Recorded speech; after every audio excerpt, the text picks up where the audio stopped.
All right, in this video, I'm going to show you how to delete media on your GoPro Hero 10 Black.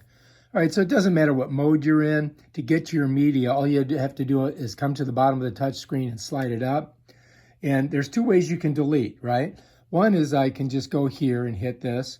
It's going to ask me, do I want to delete it? I'm going to just say yes. And then I can go through my photos and just decide what ones I want to delete. You know, here's a video. I can delete that one. So that's one way to do it. The other way is to come up to the grid, click it. It's going to open up this grid. You're going to come to this check mark, touch it, and then you're just going to go like this, right?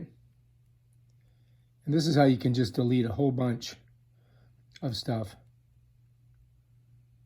all at the same time. And once you've highlighted everything, I'm going to basically reformat the card. I'm going to click here, and it's going to ask me, do I want to delete 21 items? Yes, I do.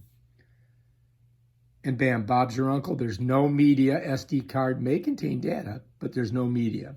All right, if you like this video, subscribe to my channel and check out my other awesome videos on how to do stuff on your GoPro Hero 10 Black. Peace out.